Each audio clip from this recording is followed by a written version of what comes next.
Good morning, everyone, and thank you for joining us here at Our Lady of the Lake North for our press conference today. Before we begin, I want to take a moment to thank our partners who are here with us this morning. Thank you to the team from Pennington Biomedical Research Center and their executive director, Dr. John Kerwin, for being the driving force behind this initiative. Thank you to our team at Our Lady of the Lake, who has worked with my administration time and time again to protect the welfare of our residents. And of course, for hosting us here today at the North LSU Health Clinic. And of course, thank you to Pastor Williams of Beacon Light Church for representing our faith-based community today. It goes without saying that 2020 has indeed been a year for adversity and challenge. Our community faced new obstacles with each passing day.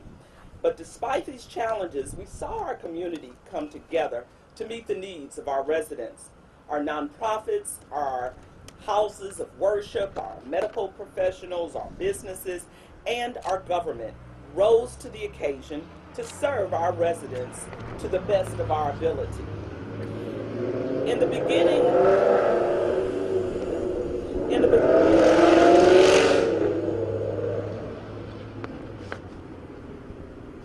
beginning of this pandemic, COVID-19 tests were not an accessible resource for our entire community. My administration has consistently worked with our medical community and our state and federal government to increase access to testing. In July, we launched Go Get Tested, a partnership with the state and federal government and community stakeholders to administer free COVID-19 surge testing to thousands of our residents in East Baton Rouge Parish. We are fortunate that the Louisiana National Guard is still providing free testing to our residents at 3 locations: the LSU Student Union, F.G. Clark Activity Center at Southern University, and Cortana Mall. Despite the increased access, we still see that many of our residents remain reluctant to be tested, especially amongst people of color and African Americans. The data has shown us that a much higher percentage of African Americans die from COVID-19 than their white counterparts. Knowing your status is one of the most important aspects of COVID-19 mitigation. We have the potential to spread COVID-19 without even knowing it. Increasing testing in these communities is a critical component for protecting the health and welfare of our residents. With that in mind, my administration and our partners at are relaunching our Go Get Tested initiative. We will work to administer COVID-19 tests at churches, schools, community centers, and clinics. Our hope is that we can reach these communities through our presence in places that they trust. In partnership with Healthy VR, Pennington Biomedical Research Center, the Louisiana Clinical and Translational Science Center, and the National Institute of Health, we are launching $1.8 million in testing and research initiatives at 16 churches, schools, clinics, and community centers in the 70805, 70807, 70811, 70812, and 70814 zip codes. Our team is set to begin administering coronavirus tests on February the 10th, right here at Our Lady of the Lake North. This will be one of 16 testing sites and research conducted over the next 2 months. We want to make sure that we reach as many of our residents as possible, so our Healthy VR team will work to promote this initiative. If you want to learn more about how you can engage in the testing initiative or find testing dates, times, locations, visit gogettested.org.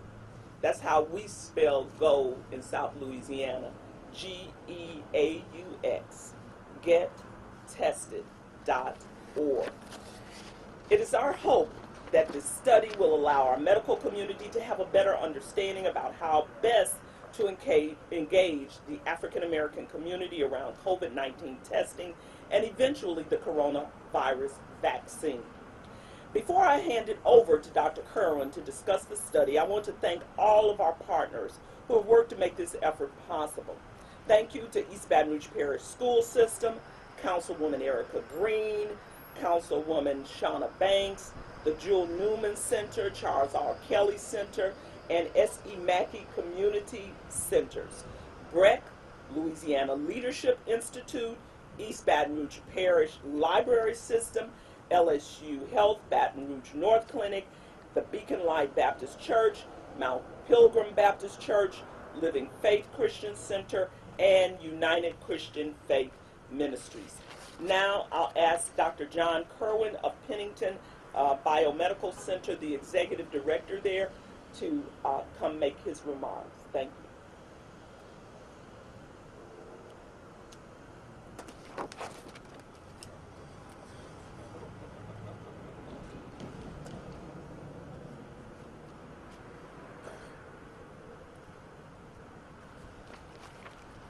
Good morning, everybody. Welcome. So I want to begin by thanking the Mayor's Office, particularly Jared Hemowitz and Coletta Barrett at OLOL for their partnership on this initiative, our partners at NIH, all of the community partners, and members of LeCat's team across the state. So this is a great day for Pennington. I'm happy to announce that we're about to engage and play an important and highly active role in the COVID battle. We've been charged by NIH to implement this community-based COVID testing program as part of an initiative called RADx-UP. RADx-UP is an abbreviation for Rapid Activation of Diagnostics in Underserved Populations.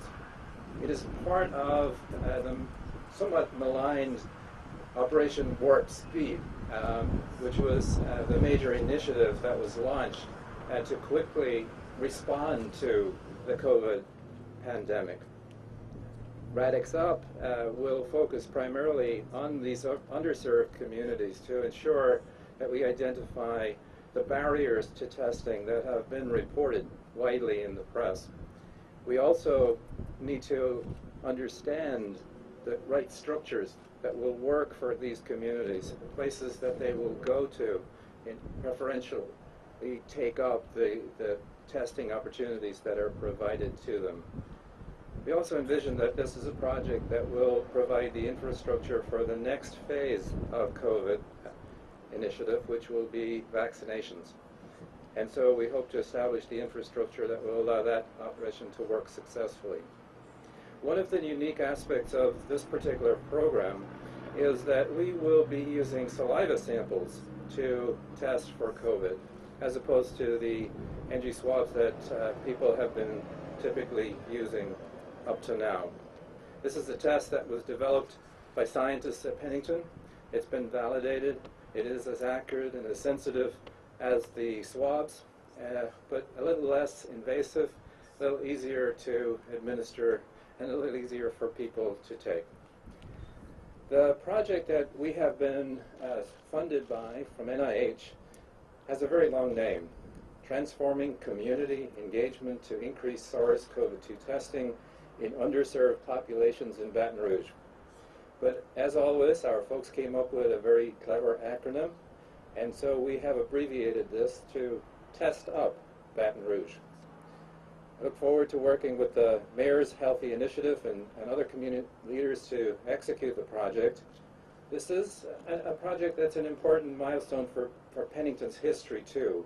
It really represents a unique opportunity for us to generate Louisiana data and contribute to the nation's battle with COVID-19. This is an initiative that will bring much-needed SARS-CoV-2 testing to at least 2,000 Baton Rouge residents who are in greatest need.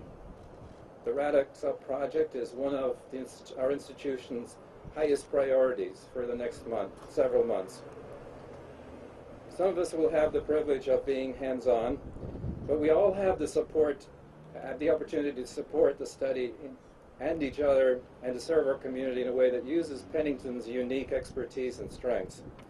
I realize that many of our research and administrative units are stretched to capacity these days, so I ask all of you to think creatively on how we can make this project a success. We view this as an all-hands-on-deck situation, and I know everyone who is participating here and at our various institutions will do their utmost to ensure that this is a big success.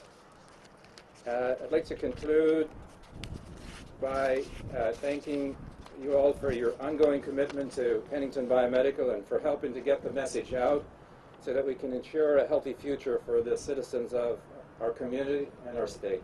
Thank you.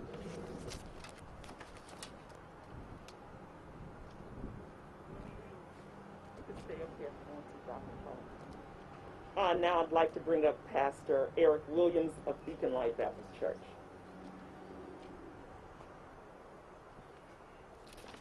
Good morning, everyone.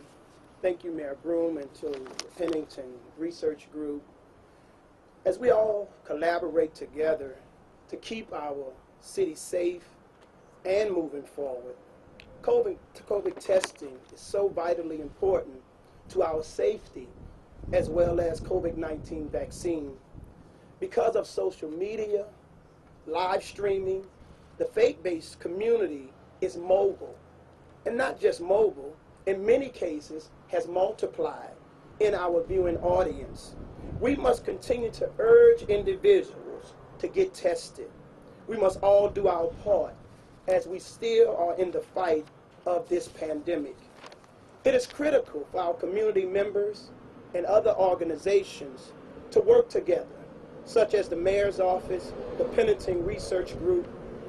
The fact remains that we are better together. Thank you.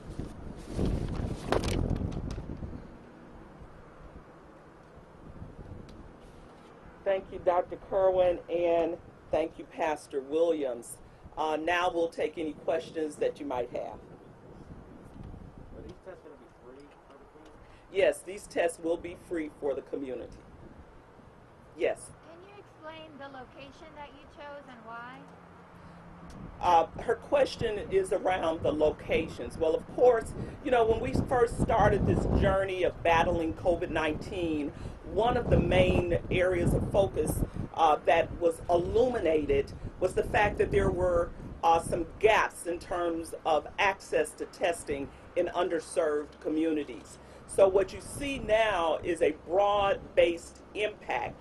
After you look at those zip codes, after you look at the locations where the testing will take place, that will certainly give the African American community more access. And so certainly part of this program is emphasizing the need to have more African Americans tested because of the data that shows the vulnerability in that community. And so that is one of the motivations behind the testing sites. You want to add to that, Doctor? Sure.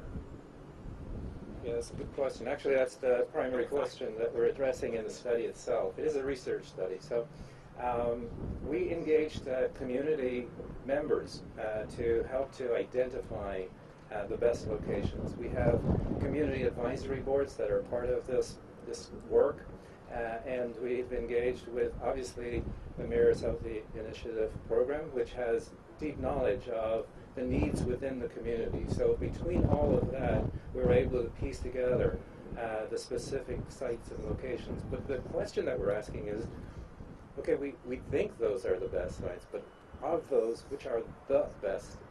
And that will be part of the work that we're doing. So behind all of that, while we provide the testing opportunity, we're answering a very important question, and a question that may help us then in the next phase when we get to vaccinations. I have a question Yeah. for you. Why make the switch from the nasal testing to saliva? Why? I think primarily because we're looking for an easier way to test. If we can do it in a less invasive way, in a more user-friendly way, in this instance, you just have to drop a little bit of saliva into a tube. Much much more convenient, I think, for everybody. I'm not sure if you've been tested, but once it goes way back up into your nasal cavity, it's uncomfortable. And this was thought to be a less invasive approach. And I think it is. We've done it both ways. It's certainly much more convenient. How does the research from the work in this initiative, how is that going to aid the next phase of this when we get into vaccinations? When we already have reports nationally and regionally that the initial vaccine rollout, there was some disparities even with that, really going to more white and affluent communities and not being available to the communities where we need it most likely to get vaccinated. Yeah, that's a great question. Well, first of all, I think that the biggest issue relative to the vaccination is supply as opposed to the uptake and the locations. But I think one of the things that this particular work will allow us to do is, as I've said, to identify within the community locations that are most convenient and that the places that folks will come. The other aspect of this particular testing phase, and I think one of the things you're getting to is that our minds have gone to vaccination as opposed to testing. But testing is extremely important, continues to be. The surveillance of the virus is critical. And one of the things that we have started to do at Pennington in partnership with LDH is to identify the variants. And one of the things that we will do in this project is identify these variants so that we can, if there's a specific variant that's popping up in these communities, that we can survey that we can do the follow-up testing, we can isolate it. That's going to be a critical part of the operation. So those vaccines are really exciting and on the horizon. This testing initiative continues to be the backbone of how we're going to be able to continue to manage the pandemic. Any other questions, Joe? Okay. We're going to take a picture over here.